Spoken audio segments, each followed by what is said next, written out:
Satu, alladzina hum fi salatihim khashi'un. Syarat pertama, kalau ingin mendapatkan surga Firdaus tadi dan kebahagiaannya diturunkan ke bumi, dibawa sampai mati, masuk ke alam kubur lebih bahagia lagi, maka amalan pertama untuk melatih menguatkan iman itu, coba berlatih untuk menunaikan sholat dengan khusyuk. Kalau Anda kerjakan benar sholat ini, maka apa yang Anda dapatkan? Teman-teman ingat betul, saya mau tanya sebentar.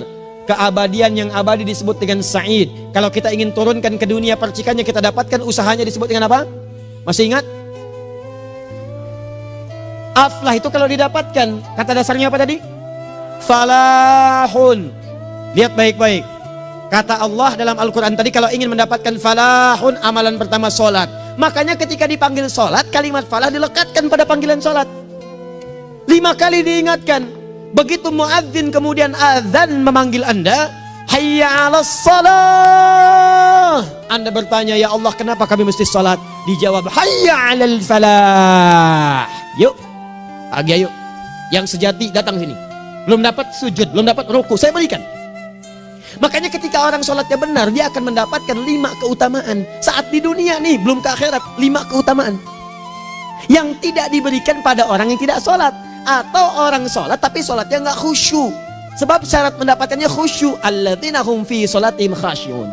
Bukan alladzina hum fi sholatihim saja, tapi ada kalimat khasyi'un. Artinya yang tidak khusyuk saja nggak akan dapat, apalagi yang nggak sholat.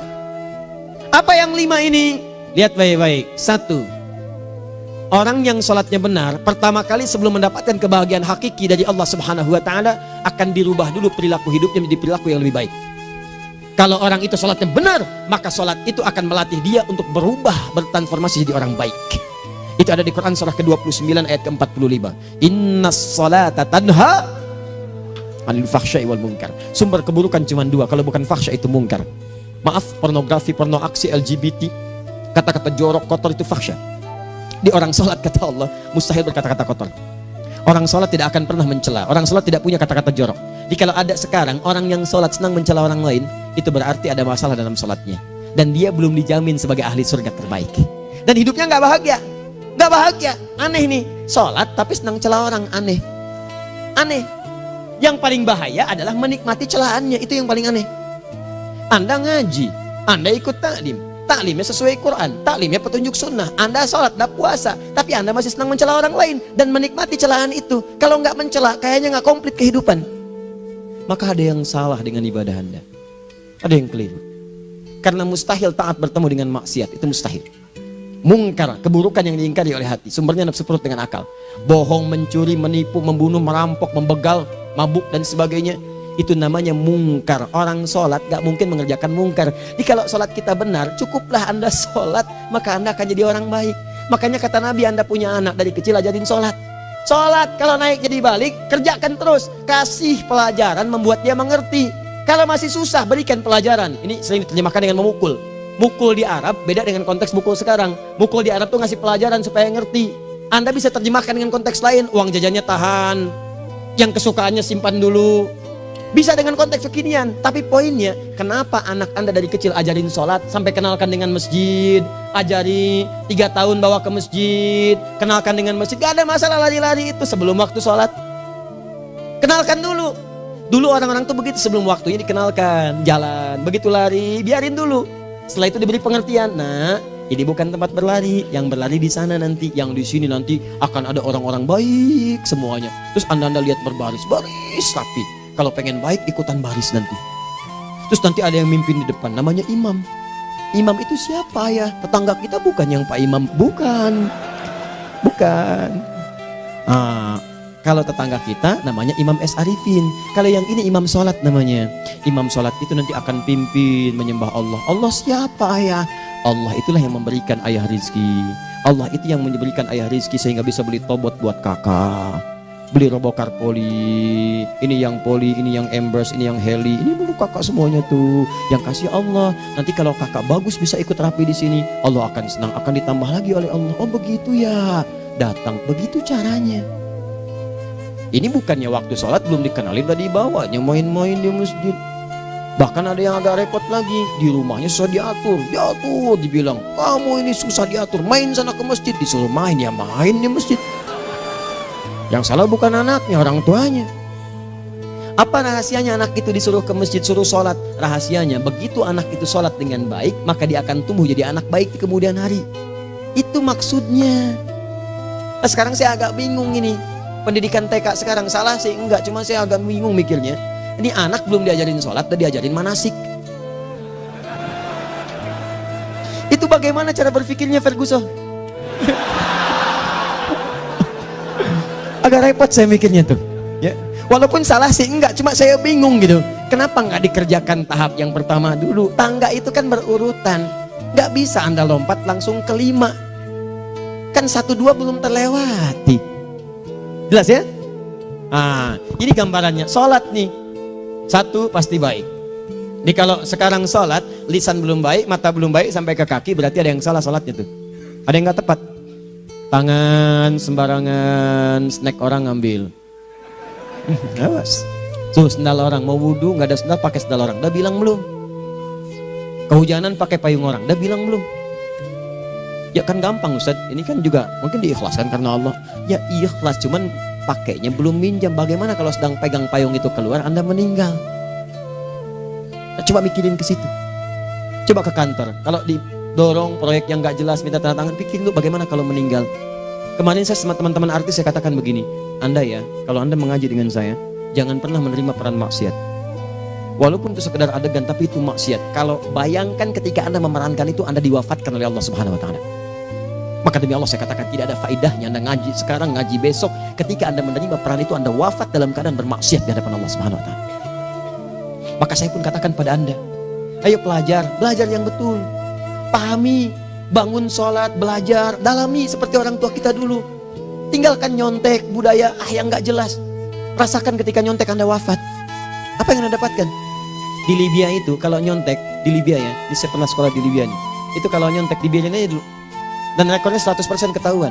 Begitu sudah selesai, cuma jeda 2 jam, langsung ada panggilan. Si Fulan silahkan datang ke kantor. Apa yang disediakan di kantor sudah siap. Anda diberi waktu 2 jam dari sekarang, siapkan beres-beres koper Anda. Di sini tertulis Anda akan pulang. Tiketnya sudah lengkap, dikawal 2 orang. Dituliskan di situ anak ini nyontek gak boleh kembali ke sini. Libya. Gak ada zero tolerance bagi yang seperti itu, keluar. Kami gak terima di sini. Harusnya begitu. Gak ada faedahnya. Yang kita butuhkan amalan dari ilmu, bukan nilai-nilai itu sementara. Gak ada. Sudah. Nah ini akhirnya begini kualitasnya nih. Tertulis di ijazahnya bagus, cum laude, IPK-nya 4, tapi nggak ada aplikasinya. Yang pintar banyak, kita butuh yang baik, pintar yang baik. Sekarang yang pintar banyak, kepintarannya dipakai untuk nipu orang. Itu yang bahaya. Ahli hukum banyak yang dihukum. Ahli ekonomi tidak bisa mengangkat perekonomian. Apa yang salah? Apa yang salah? Ini yang jadi persoalan. Tapi dasar manusia, begitu di sidang mulai pakai peci, pakai baju koko, pakai tasbih, ada yang pakai kerudung. Luar biasa. Nih 2. Orang kalau sholatnya benar, Allah akan berikan ketenangan dalam jiwanya. Tenang hatinya. Jangankan musibah kecil, musibah paling besar pun tenang aja dia. Tenang, dia paham rumusnya. Allahu Akbar. Turun Quran surah ke-13 ayat ke-28. Ala bidzikrillahi tatmainnul. Yakinkan pada dirimu, zikir kepada Allah membuat hati tenang. Di antara turunan zikir amalannya adalah sholat. Dari mana taunya? Quran surah ke-20 ayat ke-14.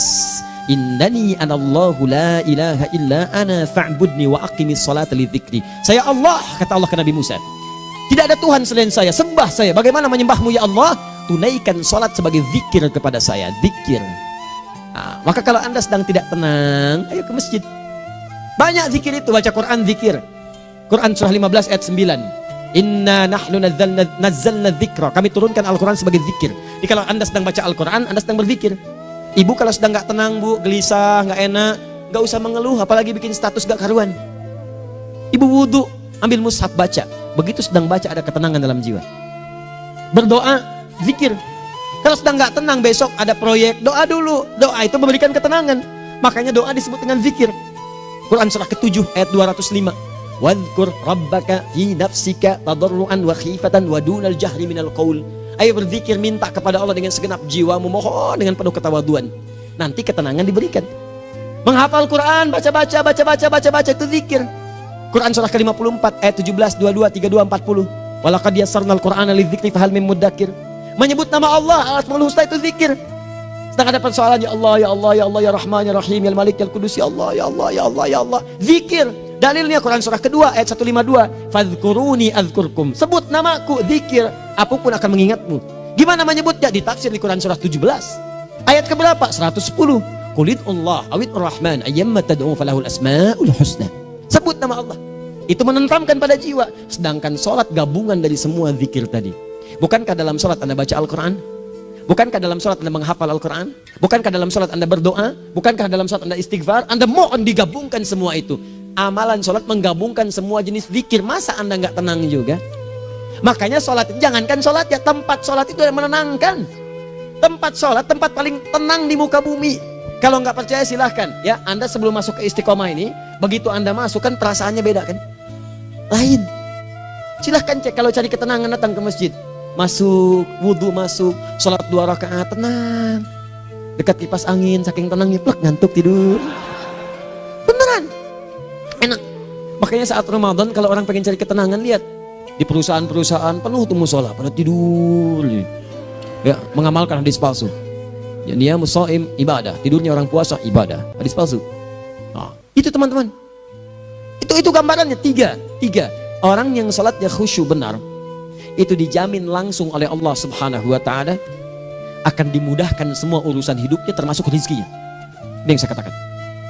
Jadi saya katakan tadi, di akhirat ini, di surga, rezeki tinggal ngambil. Anda kalau benar sholatnya, itu langsung dijanjikan oleh Allah. Rezeki itu nggak perlu Anda banyak pikirkan. Ikhtiar sedikit, datang. Bahkan dari sisi yang tidak Anda duga. Apa dalilnya? Quran surah ke-65 ayat 2 dan 3. Ditafsir di Al-Baqarah ayat 2 dan 3. Wa may yattaqillaha yaj'al lahu makhraja. Ada orang yang meningkatkan takwanya kepada Allah, kami mudahkan urusan hidupnya. Setiap persoalannya diberikan jalan keluar, mudah. Solusi. Setiap ada problematika, ada solusi. Wa yarzuqhu min haitsu la yahtasib. Dan kalau dia ingin mendapatkan rezeki, bahkan kami kirimkan dari sisi yang tidak dia duga. Orang lain capek ini datang lagi, tawaran proyek datang lagi. Utsman tuh Masya Allah kayanya banyak, tapi yang paling dirindukan bukan saat mendapatkan peningkatan omsetnya, yaitu saat dia mendapatkan waktu khusus dengan Allah untuk sholat malam hari, sampai-sampainya sempat sholat tahajud sampai khatam Al-Quran. Abdurrahman bin Auf demikian, Tamim Ad-Dari demikian, sholat karena tahu sholat itu meningkatkan rizki.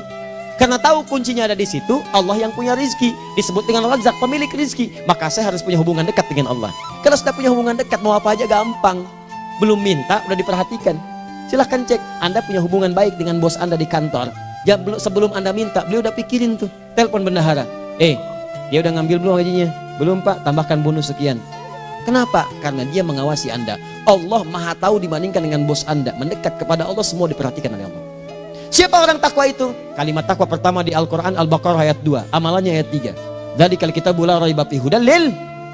Siapa mutakin itu? Ayat 3-nya. Alladzina yu'minuna bil ghaib wa yuqimunas shalah. Nih, gampang. Kalau pengen mudah hidupnya gampang. Biaya nggak mahal, tenaga nggak banyak, tingkatkan takwa nih. Jadi kalau hidup Anda masih susah, di kantor champion, di rumah tangga bermasalah terus, atau sebaliknya, maka boleh jadi kalau gelar Anda tinggi, harta Anda banyak, tapi selalu punya masalah. Bukan Anda kurang hebat, bukan Anda kurang kedudukan, bukan Anda kurang kaya, Anda kurang takwa. Dan yang paling dahsyat, mungkin sholat Anda belum berkualitas. 4. Orang yang sholatnya benar, khusyuk dia. Bahkan saat sholat itu kalau dia minta, maka seketika doanya akan dikabulkan. Tanpa diskusi, langsung seketika. Contoh, Quran surah ketiga ayat 38 sampai 39. Demi Allah saya katakan, Nabi Zakaria punya masalah, masalahnya pelik. Sudah berumah tangga, istrinya divonis monopos, maaf bahkan mandul. Gak mungkin punya keturunan. Maka apa yang beliau kerjakan? Secara singkat beliau sholat. Begitu sholat minta kepada Allah. Hunalika da'a Zakaria rabbah. Di mihrab itu beliau bermohon kepada Allah. Bermohonnya sambil sholat. Qala rabbi habli min ladunka dzurriyyatan thayyibah innaka sami'ud du'a. Ya Allah, mereka katakan saya nggak mungkin punya keturunan. Sekarang saya ingin katakan, ya Allah, saya hanya minta darimu saja, saya nggak akan dengarkan mereka. Ya Allah, mohon Engkau maha mendengar, ya Allah. Maha mendengar doa saya. Kalau kepada yang maha mendengar aja nggak mengabulkan, kepada siapa lagi saya mesti minta? Apa yang terjadi? Fanadatul malaikatu wa huwa qa'imun yusolli fil mihrab. turun malaikat mengabarkan, sedangkan beliau masih sholat, belum selesai dalam sholatnya. Sholat khusyuk itu belum selesai sholat aja dikabulkan, doa sudah turun. Sholatnya belum selesai, doa sudah dikabulkan. Annallaha yubashshiruka bi Yahya. Allah kasih kabar gembira, doa kamu didengar, dikabulkan, kamu akan punya anak, namanya langsung dari Allah Yahya, artinya hidup yang mustahil menurut manusia. Lahir seorang dari rahim perempuan yang menepus dan mandul, bayi yang hidup, kata Allah nggak ada yang mustahil bagiku, jadi dan jadi dia. Berita baiknya, Nabi Zakaria sholat dikabulkan. Umat Nabi Muhammad sebelum sholat sudah ditunggu oleh Allah, mau minta apa aku kabulkan sekarang. Hadisnya qudsi, saya bacakan. Hadatsana qala Rasulullah sallallahu alaihi wasallam, qala Allahu azza wa jalla, qasamtu shalah baini wa baina abdi. Kata Allah, saya bagi dua ya salat antara aku dengan hambaku. Wali abdi ma sa'ala. Kalau hambaku benar salatnya, aku berikan apapun yang dia minta sekarang. Idza qala al-abdu alhamdulillahi rabbil alamin. Bagian pertama, kalau hamba benar dibaca Al-Fatihahnya dari alhamdulillahi rabbil alamin, kalau Allah azza wa jalla dijawab oleh Allah, hamadani abdi, hambaku sedang memujiku. Wa idza qala ar-rahmanir rahim, jika hambaku berkata ar-rahmanir rahim, qala Allah azza wa jalla asna alayya abdi, hambaku sedang menyanjungku. Wa idza qala maliki yaumiddin, qala Allah azza wa jalla majjadani abdi, kalau hambaku mengatakan maliki yaumiddin, kata Allah hambaku sedang mengagungkanku. Perhatikan sekarang. Wa idza qala al-abdu iyyaka na'budu wa iyyaka nasta'in, jika hambaku berkata sekarang, ya Allah, kami sekarang ibadah, sholat menyembahmu, dan kami sekarang sedang punya masalah, kami hanya minta tolong kepadamu ya Rabb. Apa jawabannya? Beda dengan sebelumnya. Kata Allah, hadza baini wa baina abdi, inilah perjanjian antara aku dengan hambaku. Wali abdi, kalau hambaku benar khusyuk sholatnya sampai detik ini, baru sampai Al-Fatihah itu pun belum tuntas, baru sampai Al-Fatihah itu pun belum tuntas. Kalau benar bacaannya betul, sholatnya dari takbir sampai dengan selesainya, sampai ayat itu, iyyaka na'budu wa iyyaka nasta'in, kata Allah, masalah apapun yang dia minta sekarang aku akan kabulkan. Besok saya kasih rahasia yang di KBP, ada awal pembuka di awal sebelum Al-Fatihah yang kalau anda benar bacanya itu pengantar kepada pengabulan doa di Al-Fatihah. Apa itu? Besok. 5. Yang kelima ini yang paling diharapkan, dan ini penutup dalam kajian kita malam ini. Teman-teman sekalian, perhatikan baik-baik. Jika anda benar mengerjakannya, maka Allah akan jamin langsung anda akan mendapatkan kesuksesan dan kebahagiaan di semua aktivitas anda. Kalau jadi suami, suami yang sukses, rumah tangga yang bahagia. Kalau jadi pegawai, pegawai yang sukses, dan di kantor bahagia. Masih ingat? Kesuksesan yang menghadirkan kebahagiaan, konteksnya dunia disebut dengan falah, dipegang disebut dengan aflah. Dikembalikan lagi ke atas, ke surah ke-23 ayat 1 dan 2. Qad aflahal mu'minun. Apa amalannya? Alladzina hum fi salatihim khashi'un. Persoalannya, kalau anda sholat belum mendapatkan satu di antara 5 ini, apa masalahnya? Pertama masalahnya, kata Al-Quran, boleh jadi yang sholat itu belum khusyuk. Apa itu khusyuk? 2 maknanya, dan saya tutup di sini. Apa yang 2 itu? 1, kebanyakan orang sholat masih membawa dunia dalam sholatnya. Makanya kalau pengen khusyuk, kata Allah, maka anda rasakan akan bertemu Allah. Rumusnya Quran surah kedua ayat 45 sampai 46. Rasakan secara singkat, mungkin itu sholat terakhir yang anda akan kerjakan dalam kehidupan. Mungkin di sholat itu anda wafat. Kata Allah, alladzina yadhunnuna annahum mulaqu rabbihim. Orang khusyuk itu sudah kelihatan dari sebelum sholat, dia sudah merasa persiapan menghadap Allah. Persiapan ke manusia aja, dia sudah siap-siap, mandi dulu, ganti pakaian, pakai parfum, macam-macam dan sebagainya, hanya memenuhi undangan manusia. Allah mengundang anda 5 kali dalam sehari. Ya maaf, mengabulkan doa anda, mencukupkan kebutuhan, menyembuhkan kalau sakit, disiapkan anda. Harusnya apa? Penampilan sempurna. Kata Quran, orang khusyuk itu kelihatan sebelum sholat, pakaiannya kelihatan. Quran surah 7 ayat 31, ya bani Adam khudhu zinatakum inda kulli masjid. Hai anak cucu Adam, kalau tiba panggilan dari masjid, kenakan pakaian terbaikmu. Di anak cucu Adam tuh kelihatan. Kalau orang khusyuk, begitu adzan kelihatan pakaiannya lain. Pakaiannya indah. Khudhu zinatakum, kenakan pakaian terbaikmu. Dipakai, bertemu Allah. Bertemu manusia aja pakaian bagus-bagus. Ini aneh ya, ada orang salah ibadah aja. Orang salah ibadah pakaiannya bagus-bagus. Lihat nih hari-hari tertentu, besok tuh orang mau ke tempat masing-masing tuh. Ada yang pakai jas, pakai dasi, pakai batik, pakai kebaya. Anaknya dibawa, dikuncir 2, bawa manisan macam-macam. Mau salah ibadah aja, tampilan bagus. Masa antum yang benar ibadahnya nggak bagus? Bedakan. Pakaian futsal, pakaian sholat ganti dengan yang sholat. Ini gimana pakaian sholat pakai pakaian futsal? Depannya gambar Messi, belakang Ronaldo. Ah, repot. Malaikatnya juga bilang, kamu salah baju, harusnya Luka Modric.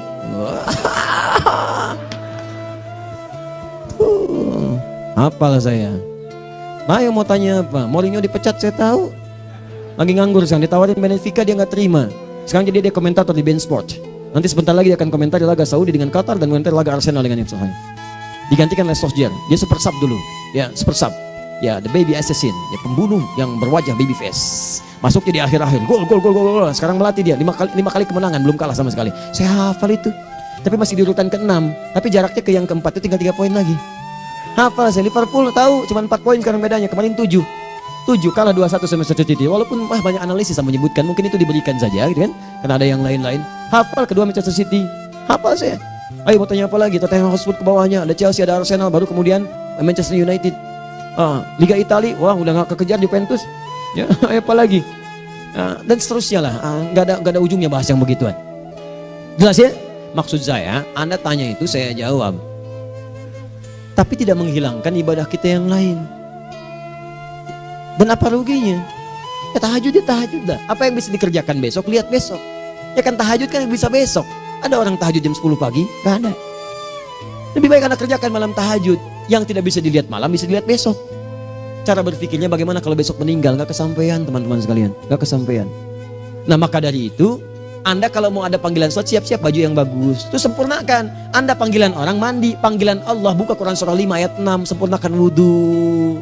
Ya ayyuhalladzina amanu idza qumtum ila shalah faghsilu wujuhakum, wudu yang baik. Berpakaian yang rapi. Kenapa? Karena boleh jadi saat dipanggil Anda wafat saat itu. Maka wafat Anda dalam keadaan yang suci, dengan keadaan tobat, dengan pakaian terindah pada saat itu.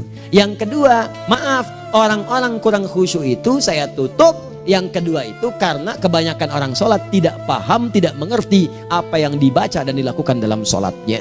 Jujur pada diri sendiri, jawab pada diri Anda. Sampai sekarang Anda sholat, berapa persen bacaan sholat yang Anda pahami?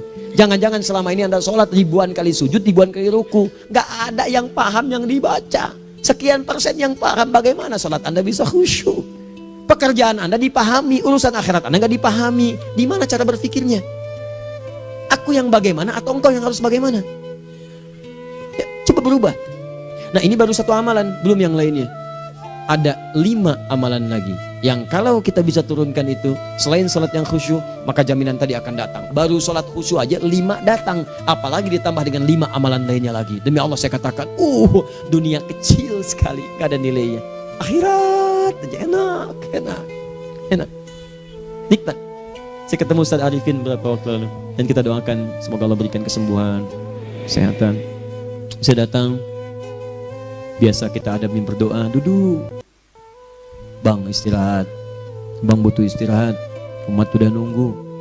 Dah gak usah mikir yang lain, karena beliau cerita masjid, cerita zikro, cerita mana. Ya insya Allah. Nitipin ini, nitipin itu dan seterusnya. Dan yang paling indah adalah, bang kita saling panggil weekend. Nikmat, gak ada yang senikmat ini. Zikir, Allah, doa. Nah bayangkan sakit tapi masih nikmat gitu. Nikmat. Iya bang, saya paham. Istirahat dulu. Banyakkan nanti orang jengkuk. Saya pamit dulu ya, supaya bisa istirahat, supaya tenang. Lama kita pegangan tangan, ngobrol, saling mendoakan. Itu nikmat. Dan cara berpikirnya kalau sudah pakai iman, semua nikmat. Ada uang nikmat, gak ada uang nikmat, sakit nikmat. Karena cara berpikirnya lain. Nanti kita bertemu lagi, saya terangkan pada Anda. Dan saya contohkan satu kisah. Bahkan ketika ada orang yang diuji Allah dengan ujian yang sangat luar biasa, yang menurut sementara orang itu ujian sangat luar biasa menggetarkan jiwanya dan susah untuk bertahan, tapi orang ini nikmat saja menjalaninya. Nikmat. Ada yang di rumah tangga, ada yang di macam-macam. Contohnya banyak. Satu contoh saya berikan di malam ini. Sekali suami istri, wah luar biasa.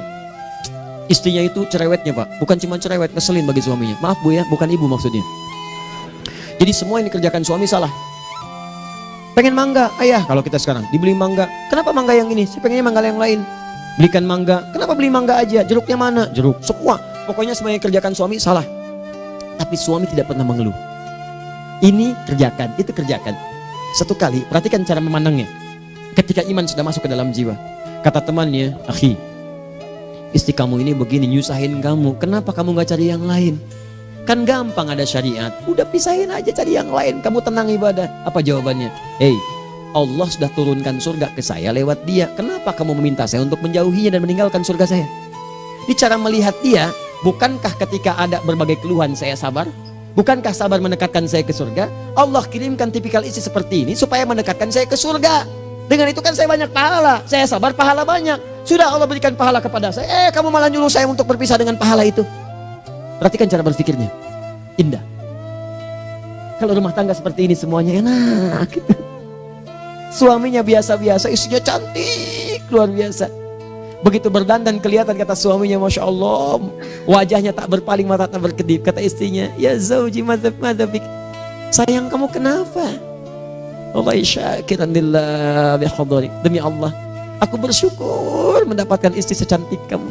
Kata istrinya, nahnu fil jannah zauji, kita berdua di surga. Kata suaminya, kok bisa begitu jawabanmu? Iya, kamu bersyukur dengan keadaanku, aku bersabar dengan keadaanmu. Catat. Bukankah orang syukur dan sabar di surga? Tuh lihat, canda-canda orang-orang soleh itu begitu. Nikmat ketawa walaupun nyelekit di hati. Cuman bawaannya enak gitu. Nah, nanti itu ada tuh, nanti saya turunin tuh. Yang di rumah tangga, yang ini, yang itu nanti. Kapan? Pertemuan berikutnya. Ya, jadi kita cukupkan dulu di malam ini apa yang kita pelajari supaya nanti nggak terlampau banyak kita dapat materi. Cuma sayang sedikit mengamalkan. Saya sudah tuangkan di sini. Banyak saya tuliskan termasuk di keluarga, di macam-macam. Ini saya tulis tapi silahkan Anda baca. Kalau ada manfaat silahkan dapatkan. Kalau ada yang kurang silahkan sampaikan untuk dikoreksi. Semoga Allah muliakan kita semua insya Allah. Sekali lagi, perbaiki hidup. Jangan banyak mainnya. Dan sudah, jangan banyak membuang dengan yang sia-sia apapun yang dihadapi. Sekali lagi, tolong jaga kondusivitas, bantu negara kita, ketertiban, keamanan. Kalau saya menyampaikan sesuatu ada singgungan dengan yang kekinian, itu maksudnya koreksi masukan-masukan supaya diperbaiki. Tapi tetap dalam urusan pemilihan kita punya pilihan masing-masing yang tidak boleh dipaksakan. Jelas ya? Baik, jadi ya saya sampaikan sekali lagi. Pertama, pilih mana? Anda dipaksa harus ikut, atau yang kedua, kita bebas memilih sesuai. Dah. Sudah ya. Jadi kita akhiri. Subhanakallahumma bihamdika asyhadu an la ilaha illa anta astaghfiruka wa atubu ilaik. Wa akhiru da'wan alhamdulillahirabbil alamin. Berjumpa besok sesi terakhir fikih ikhtilaf di Masjid Ar-Rahman Kota Baru Parahyangan. Assalamualaikum warahmatullahi wabarakatuh.